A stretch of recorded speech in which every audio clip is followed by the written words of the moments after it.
Welcome to Le Grand Bouffe. The Big Feast.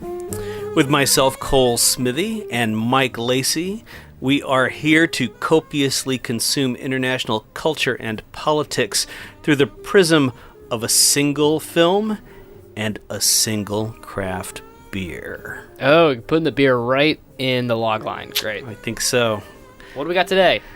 We are drinking Racer 5 from Bear Republic. This is a standby for me personally because they sell it at my local bodega. I should point out that we are coming to you from Manhattan's Upper East Side, from the same block where Mr. J.D. Salinger grew up. Oh, I didn't know that. You can see the back of his building from my fire escape. No kidding. 1133 Park Avenue. Where'd he retire into seclusion to? Upstate New York, I believe. Somewhere in upstate New York. Somewhere upstate. Yeah. Are you going to do that someday? Are you going to become a massive recluse after your giant success? I think so. Yeah. I do. That's great. Yeah. Just got to work on the world-changing novel first thing, and then you just dip out. Yeah. Well, I've got a couple of books. Hopefully I can finish the one that I'm working on now by the end of the year. But we got to get down to brass tacks here, which is, well, the beer. The Racer 5. Yeah. Bear Republic, guess it was from California. I was right. Mm-hmm. Nice little India Pale Ale from California. What notes he hitting? I don't know how much I have. I like this. I don't have a lot of. Well, it's got a nice. Fancy things to It's got a say. nice bitterness to it. It's a 7.5 ABV. Very quaffable, as I like to say. Quaffable. Say more. It's got a little bit of citrus in it. Yeah, there's like a floral thing going on at the end there. And it's really great when it's nice and cold like this one is. Yeah. Love the Racer 5. Love, love, love, love, love it. The movie this week is called Death by Hanging. And I would say this is a difficult movie to love. But I did grow to respect it while I was watching it. This was a really interesting movie. I knew nothing about it. It started and I thought it was going to be one thing. And then I saw it was another thing. And then it became a very different thing. I agree. 1968, Japan. Mm-hmm. Can you say the director's name? Nagisa Oshima is the filmmaker. Very prolific Japanese filmmaker. And he based his screenplay for this on an actual criminal. Oh, yeah? So it was a real crime, and you obviously, when you watch the film, you can tell that it is very anti-capital punishment film. It was a real criminal in that, we'll get into the plot in 1 second, but in that his crime matched the criminals, or his death? I think so. Did his death I don't match? know. I think that's where he took dramatic license was with the death by hanging, and I guess we should set the story up a little bit and say that we have a killer. He's killed 2 women, raped and murdered 2 women, and he is being executed by hanging, but things don't work like they normally do, and he doesn't die. It seems like he's brain dead, at least at first. That's what we'd probably call it now. And he eventually regains consciousness, and they go through a series of, sort of interactions to try to get him to come back to himself so that they can execute him again, because if he's, just brain damaged, or they said if he has dementia, basically he's not eligible to be hung. So everyone's kind of looking out for their jobs and trying to bring him back. And they only refer to him as R, the letter R. And so it starts off with, it almost has a documentary-like feel where it's all narrated and they show the area where the execution building sits, and there's some trees outside of it, but it's a very bland looking building, and it has these 13 steps that or 9 steps that lead down, and that's where the trapdoor falls. And then it becomes almost a stage play. It's staged. This is a film that you could easily imagine somebody directing as a stage play. I actually looked up to see if it was a play previously. It's almost odd that it wasn't. To my knowledge, maybe it was, but it sounds like it was an original screenplay by the director. It definitely starts with the cinematography, with some voiceover, making it feel like a documentary, and then it quickly subverts that as soon as the criminal R is hung and something goes wrong. We're in a narrative film, and the cinematography is much more dramatic, and there's a lot more emotion. They're using dolly shots. It's a lot more compelling. And they use the hangman's noose a lot as a framing device. Mm-hmm. So you'll see the character's face or characters' faces through the noose as a foreground way of framing the character.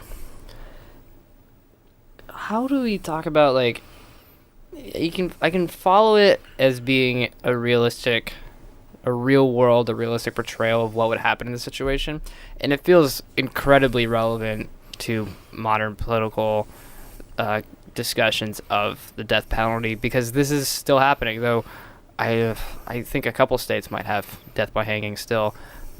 For the most part, it's lethal injection, and this exact thing happens where people are stuck somewhere between life and death, and you get these basically legal conversations, these moral conversations between all the different parties at play, and what you're seeing are these sort of figureheads of the different perspectives. One is a chaplain, one is basically the warden in charge of the execution. Right, well, we have to set up the fact that R is Korean. He was born in Japan, so he's a naturalized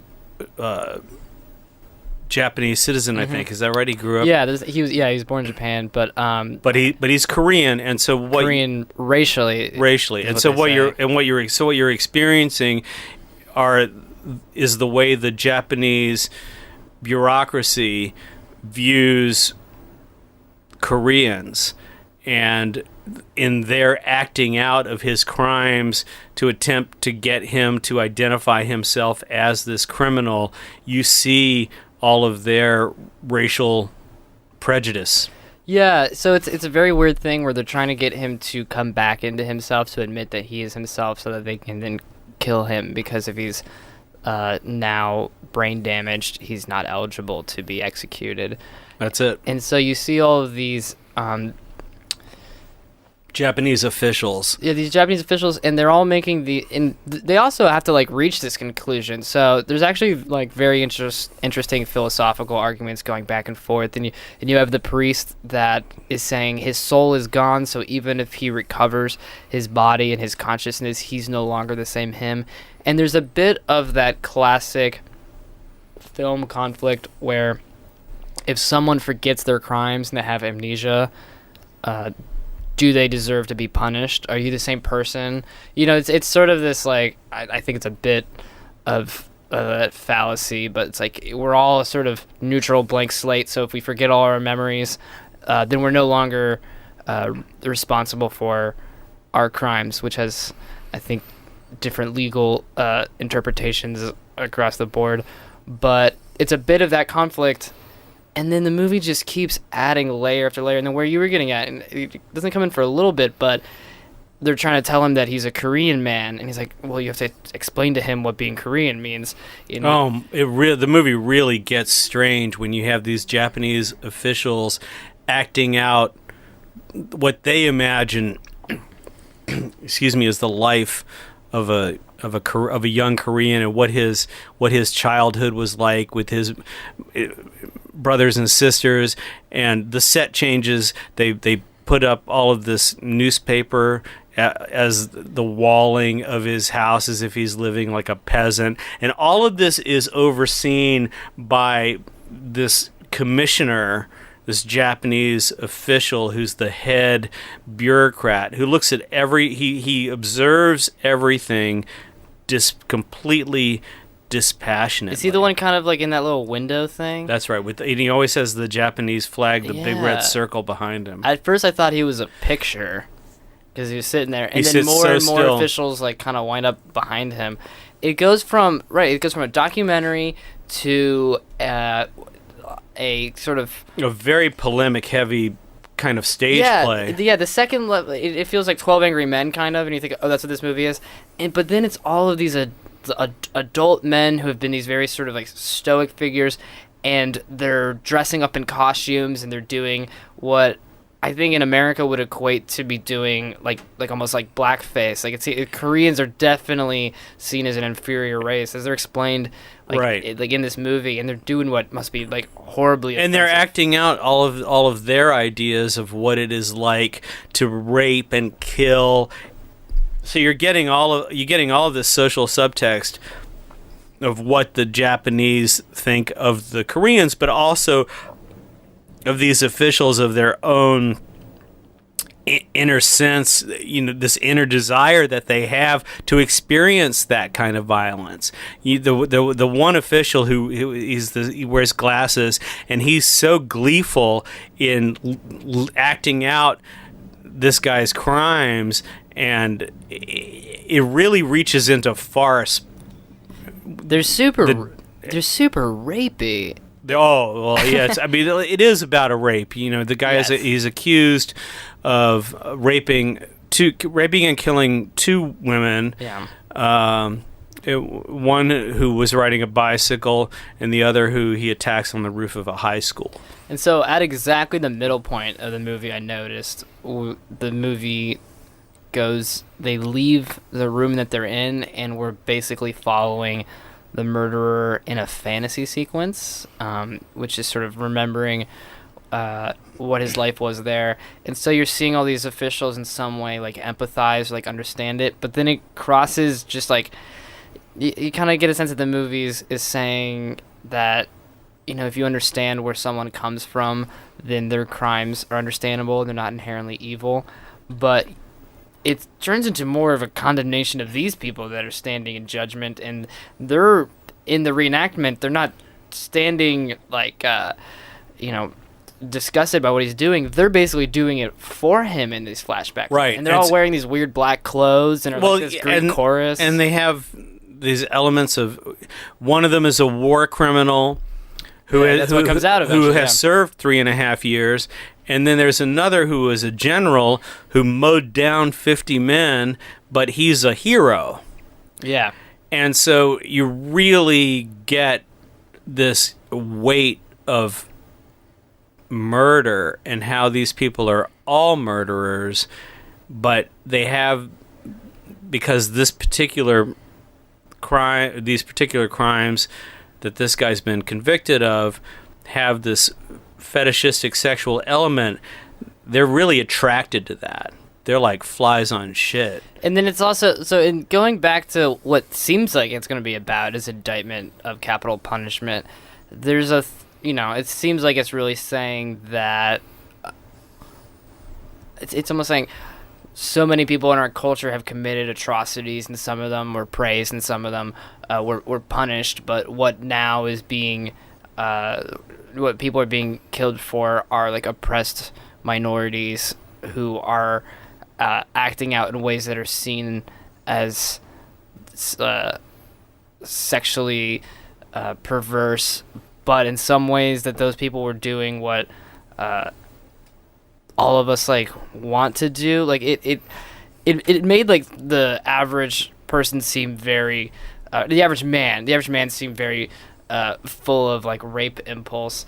And then also absolutely, it really gets you in the head of an assailant, and not until the end do they start, and they do address this, they start making you try to empathize with the victim in this situation. Well, there's a few things that happen.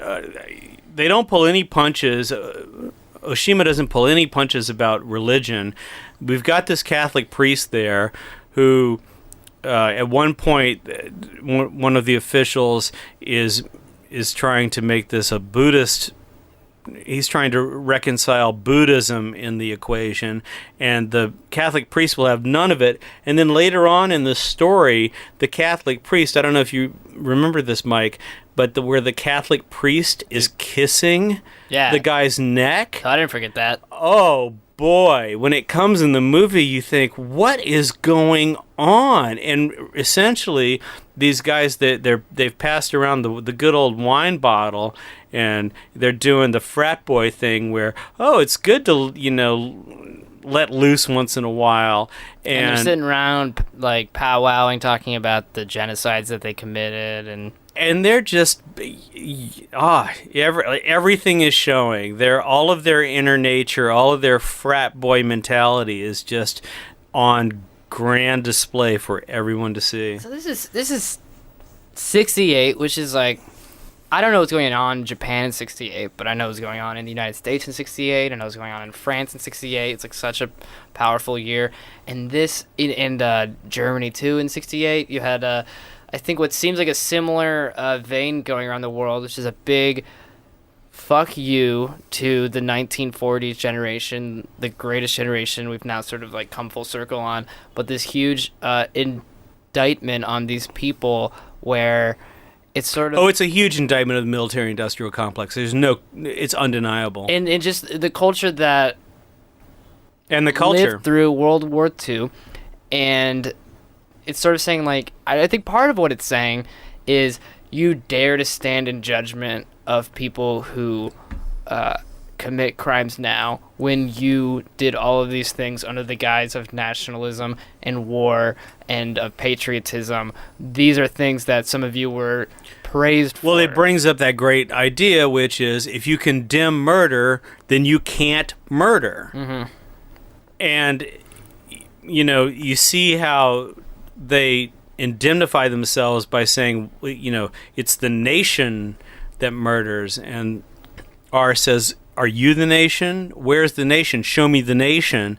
We're giving away the whole movie here, but this movie it really has to be seen because there's so much to it. I mean, we can't even pretend really to give away this whole movie because there is so much depth to it. But when R has the chance to finally, they've decided, okay, you've convinced us, you can go, and he opens the door and he looks outside at what the nation is, and he can't walk into it because it's so devastating, the reality that he would face. And there's that separation between him as a Korean, which the movie, for my education is highlighting very startlingly, is that there is just like an unsurmountable gap between these cultures and what they see as entirely different races of people. And at some points this discussion of what it means to be a Korean is being hit so much harder than this capital punishment conversation. There's like a truly dreamlike sequence where the victim of the murderer shows up in the reality. We leave this sort of dream. Oh, that's where things really get interesting because some of the officials can see her and some of them can't. Yeah. And then it's revealed after one of the officials accidentally, in reenacting the criminal R's crime, he kills her. Yeah. And they take her corpse into the room. They bring it in this pine coffin. But she's not dead, and then she's a ghost. She seems to be a ghost sister to R. Yeah. And then you get this weird incest subplot that seems to be there only by implication of how the officials see these two people, but you also get this whole other view on R's inner psyche about these murders that he committed through this relationship with this sister figure who, if you're paying attention, she's presented in a very... if you've seen this movie, Ugetsu Monogatari, which I saw in Cannes, in the Cannes Classic section. There was a 2K restoration, was beautiful. And she's very pale. And so she has an ethereal presence that presents her as a ghost figure or a reverie figure of his sister. So, and I think that also speaks to the fact that some of the officials can see her and some of them can't. Yeah, there's this like loose logic which allows for this sort of like Jungian Total Jungian sort of abstraction Jungian going where, on. Yeah, where she just is like the feminine and fills these different roles for him. And kind of the first point of this is they have this very philosophical conversation about nationalism, and she starts giving him an out, almost like she's providing him with a defense that, no, you committed these murders for the sake of Korea and justification for the way the Korean people were treated. Isn't that right? Weren't you trying to just even the score, and that this is actually a noble act? And R, who is now speaking, he's not brain dead, but he's this walking sort of zombie like version. He's a vessel. Yeah, he's this strange. He's there, but he's removed, and I mean, I have to say, the actor who played him I thought was amazing. I mean, he's very handsome. I was gonna say, it's a good-looking dude. He's a very good-looking guy, and so in comprehending his stoicism, you're unable to associate him directly to these crimes that these Japanese officials are so happy to inculcate and act out themselves. Yeah. So towards the, what I would try to call the last act, though it's not too clear how to break up this movie. It's almost in maybe quarters. Well, yeah, that's what really made me feel like it had like a 5-act structure of a play, because the title cards come through. Yeah, maybe 5 acts. And this is the title will say this is where R recognizes himself as R. Yeah, these very abstract, like Heideggerian, like sort of divisions, which are at first telling you literally what will happen in the upcoming sequence, but then it's almost saying like the self understanding the self and seeing itself as stranger and things like that. You could very easily do your dissertation on this movie and get a tremendous amount out of it and still just barely touch the surface, I feel like. What we get at the end, though, maybe it's Act 5, maybe it's the latter half of Act 4, is finally trying to bring awareness to R of like the lives that he took.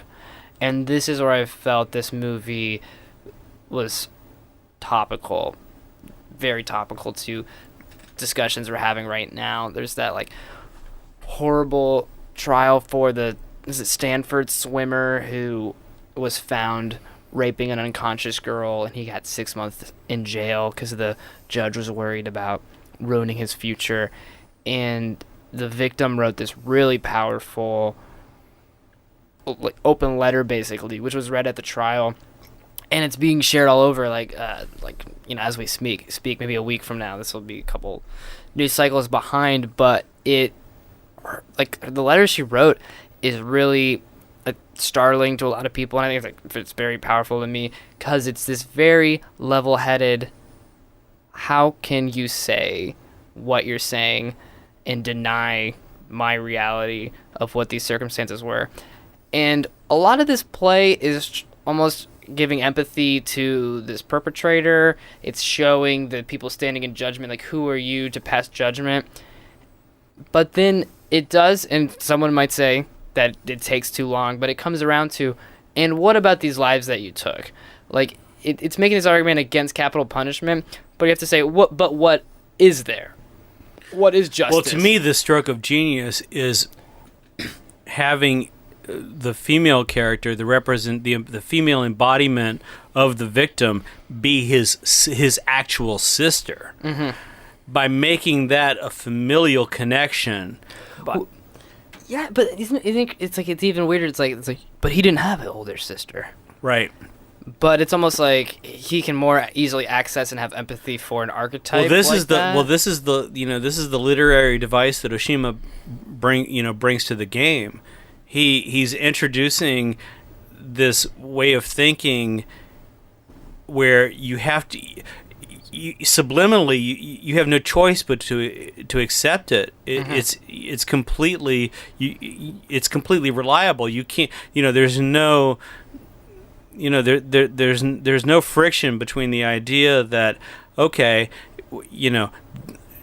she is his sister, and when you look at it on those terms, everything that she says is automatically given an elevated perspective. Yeah, it's sort of the reality of this movie, as in what's literally happening, is very difficult to tell. It's very possible that there's not a quote-unquote reality of it which follows the conventional rules of what we say like reality is. It really seems like we are led step by step into an increasingly abstracted world.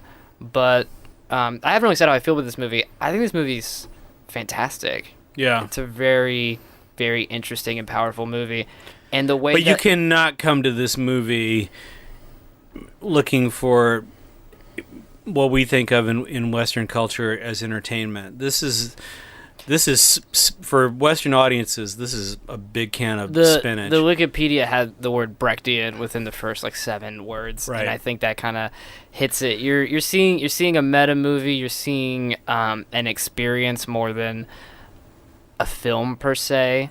Very Brechtian, and I love Brecht. Love Brecht. I know him mostly as an adjective. I don't know if I've seen a Brecht play, but it's definitely has a deconstructionism. Oh, I saw Meryl Streep in Mother Courage, Shakespeare in the Park.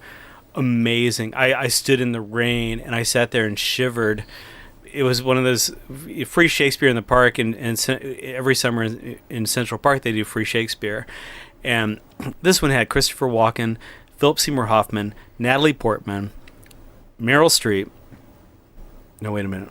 Sorry, wrong play. But anyway. But I stood it up. Brecht or Shakespeare? You have to stand in line. Yeah, I know. And the story is the line was so winding and long, and I didn't take an umbrella, and it was due to rain, and so it starts raining. It was a seagull. Sorry, it's Chekhov. Okay.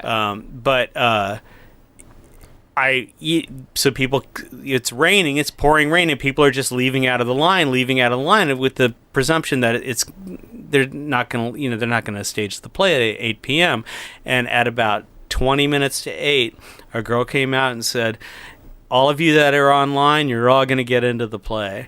And so I'm wearing a polo shirt, as I am now, and jeans, and soaked to the bone, and sat there and shivered my butt off for 2.5 hours. But boy, it was the most thrilling live theater. Amazing. Anyone, if you can ever see Meryl Streep in Central Park doing Chekhov, wow. So even though it wasn't Brecht. It wasn't Brecht. But I give it might as well have been, because what's reality at this point? There you go. If it's a compelling related story, it flies in this world that he opens up. That's true.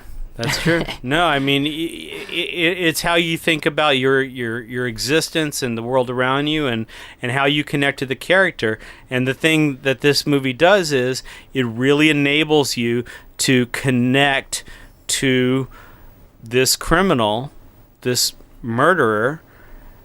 And part of the thing that the movie does is it separates who this person was at the time that they committed their crime and who they are now, and what their potential is for society. Because what the sister projects is this idea that her brother, this criminal, could be the person who enables this détente between Korea and Japan. That's pretty heavy. You remember that? Yeah, I'm just thinking about,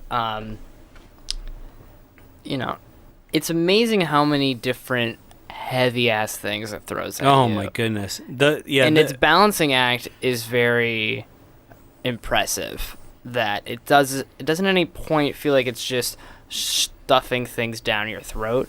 It is bringing up racism against Korean, capital punishment, the plight of women, the plight of minority women, and also racism against all races. You know, I mean, the N-word is used at one point, and it kind of hits you when you see it, and you realize, oh yeah, okay, that's there. 1968, how the Japanese looked at African people, sure, it's there. Yeah, is that the scene where they're trying to explain to him again the sort of brain damage to him what races are? Exactly. Yeah, my subtitles use the word Negro. Oh, Interesting. You had the full-blown N-word in your Criterion, which I'm sure. Right, in the Criterion version, yeah. I also had plenty of typos in my subtitles, so I won't take their word for it. Yeah, it's fascinating. And one thing is, I think that line makes it a more universal movie for international audiences, and I started seeing it through the lens of minorities, people of color in the U.S., and the way that they're viewed in the criminal justice system. And that gave me a context and a lens to see this argument that was happening, in this conflict that was going on, and also revealed the universality of that fucked up minority oppression that we have in this country, and to see it over there in Japan. And it makes the world a little bit bleaker, and also makes these problems seem less intractable in a certain way. And I think that's well, you know, I always think of this really classic line where if you seek revenge, dig 2 graves. Ooh. You know, that's how it is. And I think that really speaks to capital punishment directly, because what you're looking for is revenge. But as soon as you take that revenge, you're doomed. You've gone too far. And I know stories about, like, you can think about like workplace things, right? Let's say that, you know, 2 people that work at a hotel get into it in the lobby of a hotel. Like, let's say they're like, you know, doormen, you know, and all of a sudden, like, they spit on each other and they both get fired. Well, it's pretty nasty if somebody spits on you, but you have to turn. If you're an employee anyway, you know, the only choice that you have is to turn and walk away. Mm-hmm. Because if you do anything else, you could lose your $150,000 a year job. Is that what a doorman makes? Just saying. Okay. The doorman was the hypothetical. Here, where do you think this movie? I just one little tidbit that I want to point out is that Nagisa Oshima, he directed in 1976 In the Realm of the Senses, which, if you haven't seen that film, you really have to seek it out. I'm going to just, you know, the IMDb telling is a passionate telling of the story of Sada Abe, which is also based on a true life criminal, in this case a woman, whose affair with her master led to a sexual obsession in which she killed him and carried around certain body parts in her purse before she was arrested. Whoa. So, and In the Realm of the Senses is probably it's probably the most famous Japanese movie, I think, probably made in 1976 to this day. If you talk to anyone, you know, bring up The Realm of the Senses, any Japanese person, certainly, they know that movie. Where do you think this movie lands with its view on sexual assault in like a modern context? I think it'd probably have been seen as progressive for '68, and I'm not sure what to make of it now. Do you think mean, one thing it's revealing, and I think it's poking flaws, and I also don't want to claim I fully understand any statement that this movie is making. No, I So, think like, you'd have to see this movie at least 3 times At in order least, to be able to walk away and feel like you have a pretty good grasp on it. What I get of the characters, though, is their view of sexual assault. At one point, they're trying to actually define it for R, and a definition, something like, it's when one party doesn't consent to it. You know, something that we've, as a culture, I think you'd say, like, have struggled to finally come to some consensus on that. That doesn't seem to be the working definition, because they're almost saying it's like, well, if a woman is married to another man, it's rape no matter what. It seems like when you don't have that as the working definition, it's you get into this philosophical loop, which is familiar in this movie to them trying to justify murder. And then it's almost like the more you think about these things, they don't come to an answer. They just hit this sort of transcendent point where they can't find an answer, and then the movie just gets weird. Well, I like when he says, the official says, "Oh, it's between husbands and wives. Oh, it's also between lovers," and I suppose it's obviously an ongoing cultural conversation. When I was growing up in the 70s, completely, sexual mores were completely different from how they are now. Everything was just like feeling around in the dark. And now everyone uses, what's it called? What is they Tinder? Yeah. And so it's all just about getting laid. And so it's a given, what's going on. And so obviously there's a lot of gray area, and I don't think that gray area is going away. To me that's what I take away from it. But in this case, what this guy did with the girl on the roof and with the bicyclist who he attacked, I mean, there's no question about the fact that he raped her. And I think, with the swimmer, the same story there, where if he's sexually molesting a girl who's passed out, there's certainly no consent. So, in my opinion, everything has to be spelled out, and you always have to be asking: is this what you want? Is this okay? And especially, I mean, everyone's got their fetishes. You have to work that stuff out. You have to verbally express. There has to be a lot of communication, and I think that's the real story. Is people have to, if you're going to if you're going to engage in this any kind of very intimate act, I think you owe it to yourself and to the other person, as do they to you and to themselves, to be very verbal. And sadly, a lot of people aren't very articulate, and I think that's where a lot of this gray area comes from. Yeah, I think this movie would, if it had a showing in New York that a lot of people saw, a lot of people would be seeing it as capital P problematic. But in that it's trying to get you to understand the perspective of the perpetrator, basically. But it's absolutely worth seeing, and there's so many things going on top of that. And I think the fact that rape is part of the murders that he committed, I think that makes everything so much more important and immediate and visceral for this movie. And because here we are, this movie was made in 1968. It's 2016, and this movie hits you. It really hits you in the gut. Capital punishment, be it sexual assault. It's an extremely relevant film still. Thank you all for listening. We've got a really great surprise for you next week. Talk to you soon. Bye.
you.